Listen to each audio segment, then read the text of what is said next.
कि सपने वो नहीं होते जो हम सोते हुए देखते हैं, सपने वो होते हैं जो हमें सोने नहीं देते। तो जब तक आपका टारगेट हिट ना हो तो तब तक अपने आप को थोड़ा स्ट्रॉन्ग रखो, हार्ड वर्क करो। कि गांव के लोग बोलते हैं अरे क्या कर लिया, पुलिस में ही तो गई है, पुलिस की जॉब मतलब लड़कियों के लिए अच्छी नहीं है। लेकिन मैं सबसे बोलना चाहूंगी कि पुलिस की जॉब लड़कियों के लिए बहुत अच्छी है। मेरा क्या वीक पॉइंट है, सबसे पहले जानो आपका वीक पॉइंट क्या है। मान लो आप किसी सब्जेक्ट में 100% हो, मैथ्स मेरा 100% और मैं फिर भी 4 घंटे मैथ्स को दे रही, उसका कोई लॉजिक नहीं है। मैंने कभी पढ़ाई के टाइम पे कोई इंस्टाग्राम, कोई फेसबुक, कोई चीज़ यूज़ ही नहीं की, केवल मॉक टेस्ट दिमाग में चलता था और उसके अलावा कि मेरे वीक पॉइंट्स क्या है। तो फोकस को लेकर थोड़ा डिस्ट्रैक्शन से कैसे बचे आप कैसे इन चीज़ों को मेंटेन करते थे? नमस्ते, आप सभी का एक बार फिर से एसएससी फैक्ट्री के शानदार प्लेटफॉर्म पर स्वागत है। मेरा नाम अंकित शर्मा और आज के इस खास इंटरव्यू में हमारे साथ दिया जी है। इनका यूपीएससी 2021 से सिलेक्शन हुआ था और अभी आप सभी को पता है कि यूपीएससी की न्यू वैकेंसीज आ रखी है। तो बहुत सारे एस्पिरेंट्स के कमेंट्स भी आए लगातार कि सर हमें स्टेट जी वगैरह या फिर किसी टॉपर का इंटरव्यू लेके आओ या फिर सिलेक्टेड कैंडिडेट से बातचीत करो तो आपके आने वाले एग्जाम में हेल्प होगी। तो इसी सीरीज में एक पॉडकास्ट हमने पहले भी डाला था और ये नया पॉडकास्ट हम शूट कर रहे हैं। तो दिया जी आपका स्वागत है एसएससी फैक्ट्री पर और बहुत बहुत धन्यवाद, आप हमें अपना समय दे रहे हो। Thank you sir. मेरा नाम दिया बालियान है। मैं मुजफ्फरनगर के एक छोटे से गांव सोरम से बिलोंग करती हूँ।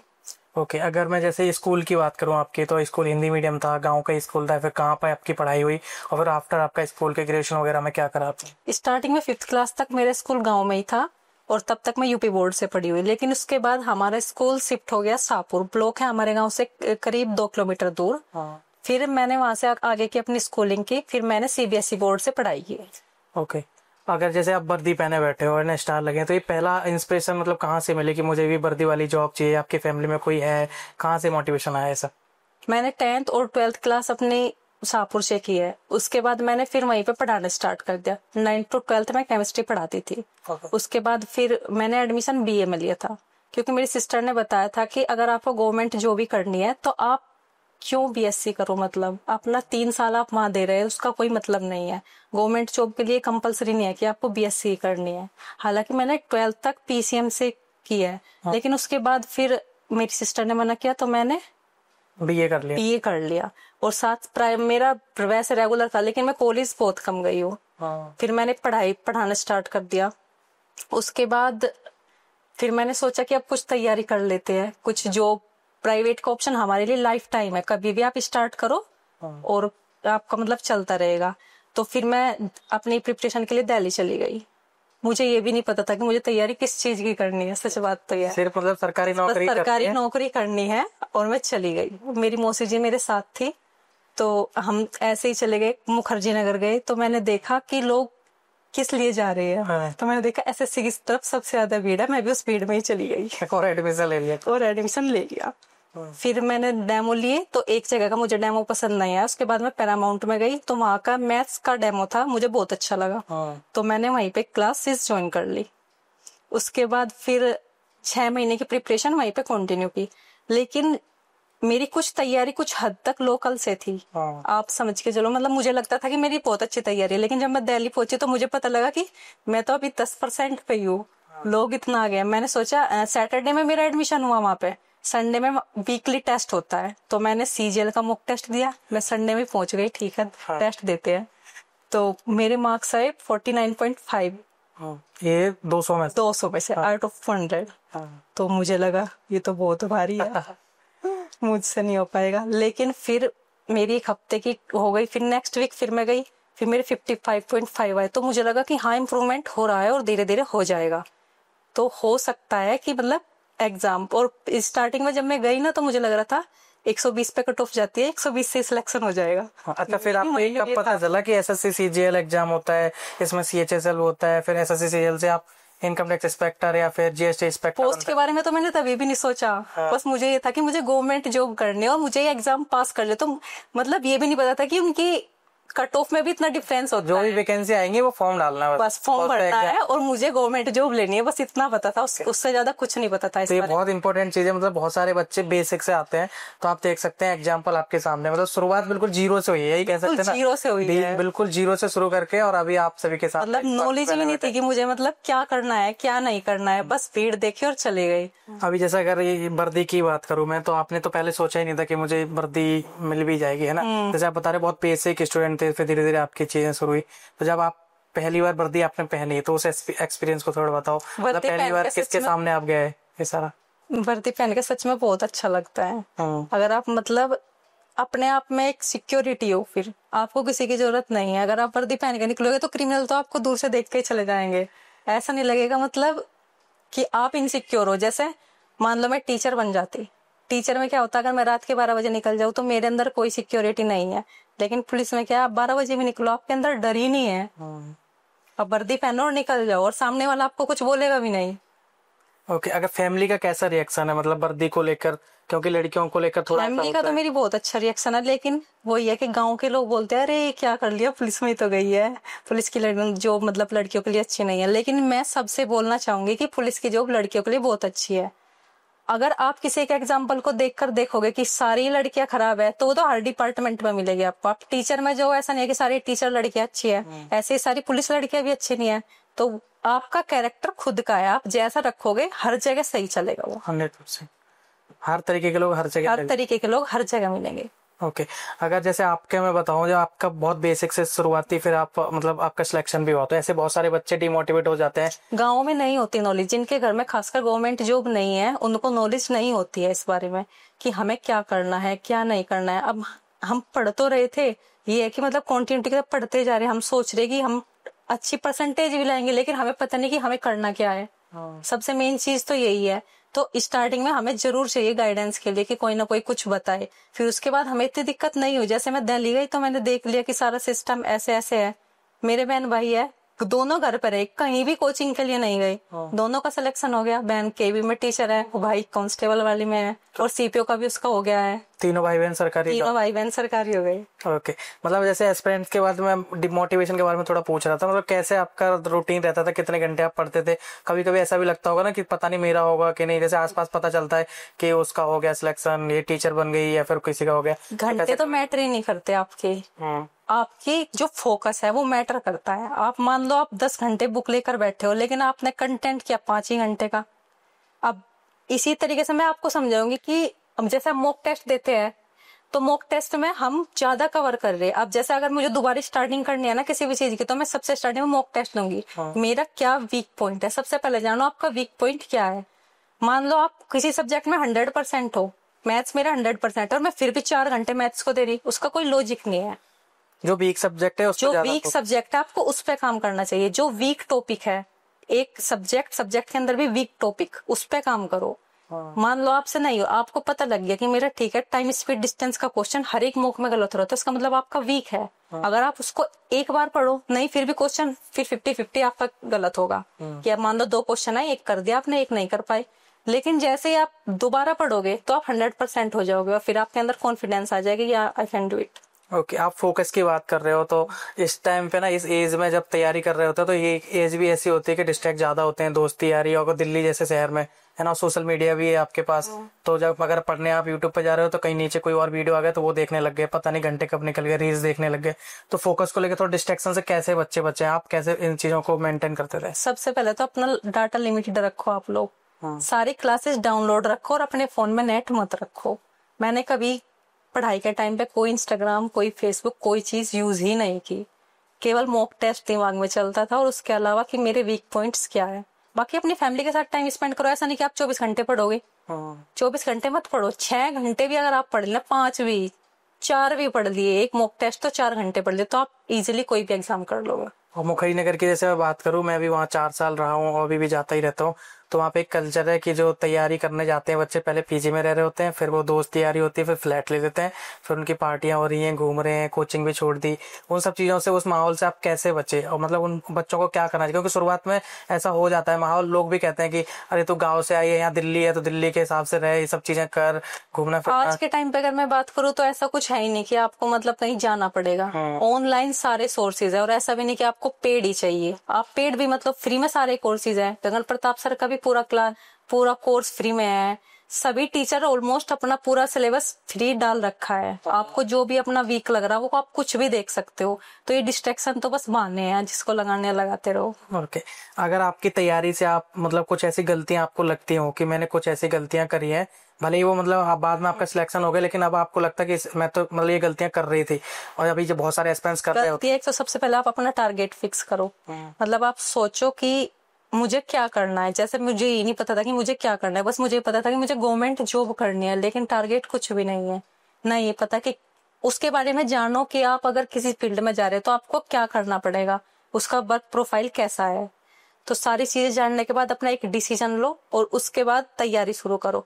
और ऐसा नहीं है कि आपको एग्जाम कि आप कम वैकेंसी आई तो आप छोड़ दोगे कि नहीं यार ये तो 2 वैकेंसी है, 4 वैकेंसी है, मेरा कैसे हो पाएगा। बहुत इंटेलिजेंट लोग हैं मतलब दुनिया में, लेकिन ऐसा नहीं है। मैंने 2 वैकेंसी पे भी डाला था, फेज 6 में मेरा उसमें भी हो गया था, उसमें भी फाइनल में रुकी थी। तो अगर प्री हो गया है और आप फाइनल तक मतलब मेरा पहला पेपर ही फेज 6 था, आप देख लो। आप मतलब आप इंटेलिजेंट तो थे, लेकिन आपको खुद ही नहीं पता था कि मैं इंटेलिजेंट हूँ।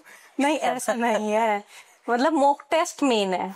मैंने जब से कोचिंग ज्वाइन की ना, तो मेरा मॉक टेस्ट रेगुलर था। ऐसा कभी नहीं हुआ कि मैंने मॉक टेस्ट मिस कर दिया। बच्चे क्या सोच रहे कि अरे अभी तो मेरा सिलेबस पूरा नहीं हुआ, मैं मॉक टेस्ट क्यों दूं, अभी तो मेरे मार्क्स ही नहीं आएंगे। मार्क्स देख के उसका डर कि मेरे मार्क्स पूरे आएंगे, उसका डर उनके अंदर है। लेकिन वो डर नहीं रखना चाहिए उन्हें देखना चाहिए कि मेरे क्या वीक पॉइंट है जिसमें मैं काम करूँ अपना। मतलब मैं भी बहुत सारे बच्चों को देखता हूँ, मॉक टेस्ट तो वो उठाते ही नहीं है। वो कहते हैं पहले सिलेबस तो हो जाए सर, आप कह रहे मॉक टेस्ट दो, कहाँ से दे। टाइम मैनेजमेंट भी कभी नहीं हो पाता। सीजीएल में टाइम मैनेजमेंट तो सबसे इम्पोर्टेंट है, क्योंकि आपको 60 मिनट है, 100 क्वेश्चन करने हैं। तो अब इसमें भी दिक्कत आएगी यूपीएससी वालों, क्योंकि इस बार ऑफलाइन पेपर है। तो ये समझ के चलो, अब 2 घंटे है, 160 क्वेश्चन है, उसमें बच्चे क्या करेंगे, कम से कम 20 मिनट तो पढ़ने में ही लगाएंगे। तो उसमें भी मैं अगर वे सीजीएल के अकॉर्डिंग तैयार है तो कर पाएंगे, अगर कोई यूपीएससी के अकॉर्डिंग तैयार है तो वो नहीं कर पाएगा। तो अपनी तैयारी आप जिस लेवल से कर रहे हो उससे एक ऊपर रखो, ताकि टफ क्वेश्चन भी आए या कुछ भी। और हाँ, एक बात और, जब मैं मॉक टेस्ट मतलब मैं अपना यूपीएससी का एग्जाम ही दे रही थी, तो मेरे साथ क्या हुआ कि मेरा मैथ्स का क्वेश्चन आया, मेरे से नहीं लगा, फिर मैंने उसको स्विच कर दिया, नेक्स्ट क्वेश्चन ठीक है, दूसरा भी नहीं हुआ, तीसरा भी नहीं हुआ। मतलब मेरा पेपर खराब होने की कगार पर था, लेकिन मैंने उनको हटा दिया कि अभी शायद मेरा माइंड काम नहीं कर रहा है। अगले क्वेश्चन सारे हो गए, और बाद में क्या हो कि फिर भी मेरे 10 मिनट बच गए पेपर के, फिर भी 10 मिनट बच गए। आपको एक क्वेश्चन पे स्टक नहीं होना है। बहुत सी बार ऐसा होगा कि बिल्कुल इजी क्वेश्चन आप उस पर भी फंस जाओगे। प्रेशर है, मतलब एग्जाम हॉल में एक प्रेशर होता है, तो आपको उसको मैनेज करना है। अगर आपको लग रहा है आप फंस रहे हैं, आप इसको कर सकते हो, तो आप उसको उस टाइम तक छोड़ दो, अगले क्वेश्चन करो, आपका दिमाग तब तक खुल गया होगा और आप फिर उसको कर सकते हो। हिंदी को लेके काफी सारे क्वेरीज बच्चों के आ रहे हैं कि हिंदी कहाँ से करना है और कैसे करना है, किस लेवल का आएगा हिंदी, ये सारा। हिंदी, अगर मेरी ग्रामर देखो पहले से ही तैयार थी, आप अपनी ग्रामर को तो बिल्कुल ही स्ट्रॉन्ग कर लो। उसमें ऐसा कोई एक्सक्यूज ना हो कि मेरे से संधि नहीं आ रही, समास नहीं आ रहे, ये नहीं आ रहा। ग्रामर जो सीखने की चीज है वो आपसे आनी चाहिए। याद करने का मैटर है, उसमें आप इंपॉर्टेंट देख सकते हैं। जैसे आपको साहित्य अकादमी पुरस्कार बिल्कुल जरूरी ही करने हैं, क्वेश्चन आएगा ही आएगा। और इम्पोर्टेंट बुक्स, पर्यायवाची, विलोम शब्द, वन वर्ड, तो आपको ये सारी चीजें कवर करनी ही पड़ेगी। और ये आप ज्यादा कम टाइम में ज्यादा कवर कर सकते हैं मॉक टेस्ट देने पर। ऐसा नहीं है कि आपको क्वेश्चन एक आया और आपने उसका आंसर देखा, खाली वो याद कर ले, नहीं। आपके पास 4 ऑप्शंस है, 4 ऑप्शंस का इन एंड आउट सब पता रहना चाहिए आपको। अगर यूपीएससी की ट्रेनिंग की हम बात करें तो ट्रेनिंग का प्रोसेस थोड़ा पूरा बताओ। जब आपका ज्वाइनिंग लेटर आया, फिर ट्रेनिंग कैसे हुई, कितने टाइम पीरियड की, क्या क्या वहाँ पे आपकी क्लासेस चली, आपके जैसे वेपन सिखाया गया, फिजिकल एक्टिविटीज? ट्रेनिंग में देखो आपको पर्सनली तो बिल्कुल टाइम नहीं मिल पाएगा। वो ये मैं तो परमानेंट नाइट में पड़ी हूँ, सुबह उठने में इतनी दिक्कत थी बहुत ज्यादा। सुबह आपको 4:30 बजे के अराउंड उठना पड़ेगा। उसके बाद फिर आपका ग्राउंड है, ग्राउंड में आप रनिंग करोगे और परेड होती है, परेड सीखोगे। उसके बाद फिर आप 8:30 बजे के अराउंड वापस आओगे, फिर आप खाना खाओगे, फिर आप 10 बजे से स्कूल जाओगे। 10 से 2 तक आपका स्कूल रहेगा। फिर 2 में आपको जाते जाते 2:15 बज जाते हैं। उसके बाद आप हॉस्टल जाओगे, फिर शाम की परेड 3:30 बजे फिर परेड के लिए निकल जाना है। उसके बाद फिर आप 6 बजे तक वापस आओगे, 6 6:30। उसके बाद फिर आप फिर खाना खाने की लाइन में लग जाते हो। उसके बाद फिर आप वापस जाओगे, फिर काउंटिंग के लिए जाना है। तो आपको ये समझो सुबह 4 बजे उठकर रात के 8 9 बज जाते हैं। तो पर्सनल टाइम तो खत्म है, और ये टाइम भी खत्म है कि मेरा मन लगेगा या नहीं लगेगा। आपको पता ही नहीं रहता आपके साथ क्या हो रहा, बस सब कुछ चलते जा रहा। तो फोन चलाने का कोई फोन चलाने का कुछ नहीं, बस जिनके पास पर्सनल टाइम है वो अपना घर बात करो जैसे भी, यही है। और वेपन्स वगैरह हमारे 3 मंथ बाद हैंडलिंग होती है, प्रॉपर सिखाया जाता है। उसके बाद आपका वेपन चलाने का पहला एक्सपीरियंस कैसा था? स्टार्टिंग में तो हाथ भी इतने स्ट्रांग नहीं होते हैं कि हम उसको हैंडल कर पाए, लेकिन प्रैक्टिस कराई जाती है ग्राउंड में। पहले ही वेपन पकड़ पकड़ के जैसे भी मतलब शिस्त लेना, टारगेट कैसे हिट करना है, होल्ड करके रखते थे। फिर जब लास्ट में हमारी फायरिंग हुई थी तो वो अच्छी हो गई थी सबकी। ओके। अभी लास्ट में अगर मैं मोटिवेशन को लेकर एक चीज और पूछूं कि बहुत सारे रिलेटिव्स या आसपास के लोग हैं ना, वो बहुत नेगेटिव कमेंट्स करते हैं जब आप बाहर पढ़ने जा रहे होते हो। तो ऐसा अगर आपके साथ हुआ हो कि कोई रिलेटिव है आपके या फिर आस पड़ोस की दिल्ली भेज रहे हो लड़की को, कुछ नहीं करेगी, वो नहीं होगा उसका, तो बहुत जरूरी है। आसपास के लोग तो आपको डिमोटिवेट करेंगे। मैं आपको बिल्कुल छोटी सी बात बताऊंगी। जब स्टार्टिंग में मेरे पापा ने हमें साइकिल दिलाई, हम दोनों बहनें शाहपुर पढ़ते थे। तो हमारे ट्यूशन थे तो हम लेट हो जाते थे। तो हमने पापा से बोला कि पापा स्कूल की वैन तो जल्दी आ जाती है, हमें ट्यूशन करने हैं, तो फिर हमें साइकिल दिला दो। अब तो पापा ने साइकिल दिला दी। तो आसपास के लोग बोले अरे इसने तो लड़कियों को साइकिल दिला दी। ऐसे ऐसे मतलब लोग टोंटबाजी करते हैं। आप परेशान नहीं होना है, लेकिन आप हमने किसी पे ध्यान ही नहीं दिया। उसके बाद पापा ने हमें स्कूटी भी दिला दी। तो फिर गए आप स्कूटी भी दिला दी इन्होंने। तो अच्छा अब जॉब लग गई। अब सब कहते हैं हमें तो पहले से ही पता था इसकी जॉब लग जाएगी। वही तो, जब जैसे अगर तुम पहले आप जब तैयारी कर रहे थे तो कुछ ऐसे लोग होंगे जो आपके दिमाग में होंगे, चाहे मतलब रिलेटिव्स होते हैं बहुत सारे। आप जब सिलेक्शन हुआ तो वही लोग आपकी तारीफ कर रहे होंगे, तो कैसा लगता है आपको?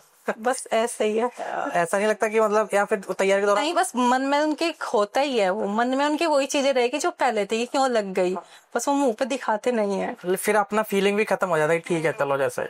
ओके, तो इंटरव्यू के लास्ट में अगर आप मतलब कुछ एडवाइस बच्चों को देना चाहो जो आपसे मोटिवेशन ले रहे होंगे, चाहे वो स्ट्रेटजी वाइज हो या फिर मोटिवेशन वाइज जो भी है, लास्ट में आपके क्या मैसेज होंगे बच्चों के लिए?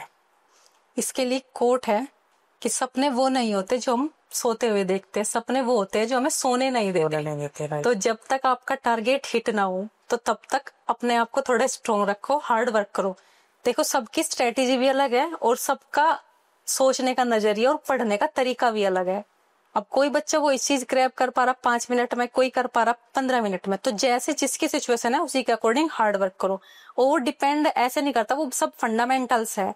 तो जैसे स्कूल में जिसने ज्यादा मेहनत की है, खुद को रगड़ा है उस टाइम पे, तो वो आगे जाके भी उसे कम मेहनत करनी पड़ेगी। अब बोलते हैं ना कि इसके तो 5 मिनट में याद हो गया और मुझे 20 मिनट हो गई, इसका मतलब उसने स्कूल में मेहनत नहीं की है। जो जिसके बेसिक्स क्लियर है ना, वो जल्दी चीजों को पकड़ेगा। एक बार तो मेहनत करनी है, पहले करना है बाद में, या पैरेलल करते जाओ।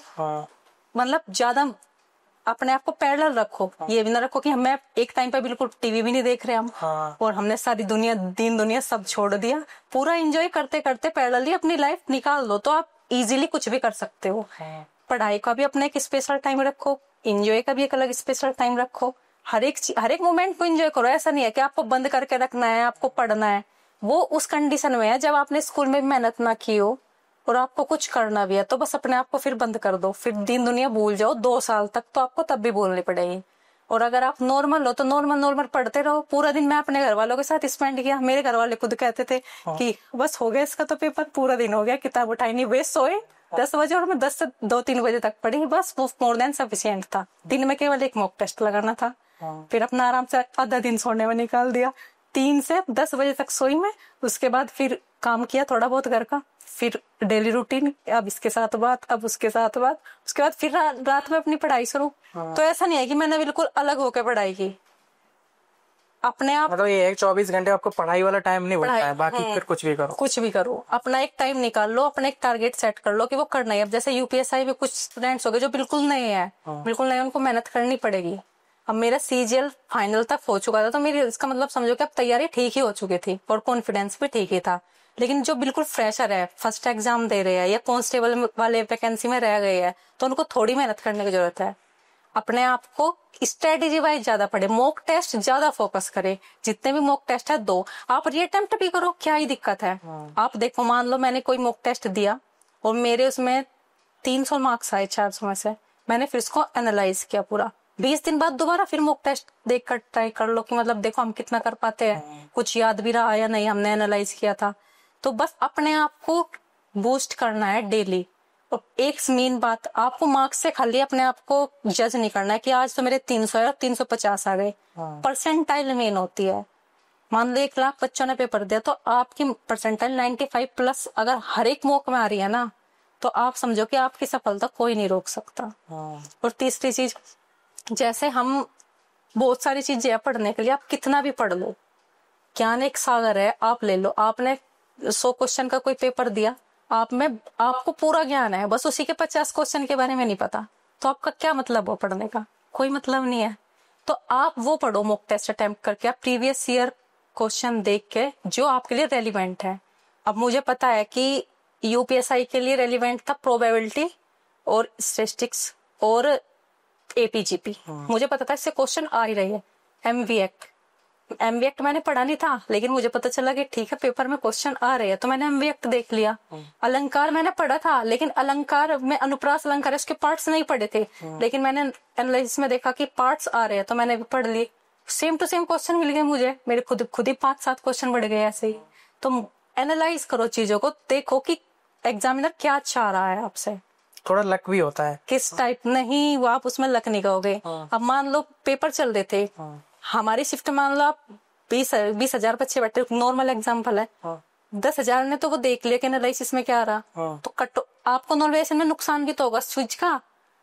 अगर मान लो 10,000 बच्चे देख कर चले गए मेरी शिफ्ट में, तो नुकसान है ना, मेरे नॉलेज में मार्क्स घटे हैं और क्वेश्चन मेरे कम हुए हैं। अगर मैं वो ना देख कर जाती तो सिलेक्शन से बाहर हो जाती। तो आपको वो चीजें देखनी है जो आपके लिए रेलिवेंट है। ऐसा नहीं है कि मैथ्स में तो मैं मास्टर हूँ, आप करे बैठे इंटीग्रेशन डिफरेंशिएशन और वो क्वेश्चन आता नहीं है, सबको ही पता है कि वो आना ही नहीं है। तो आप बस रेलिवेंट पढ़े, ये सर को अच्छे से एनालाइज करके जाना है, अपने एग्जाम देकर और प्रीवियस ईयर को देखकर पूरा एनालिसिस करके तब पढ़ाई कर।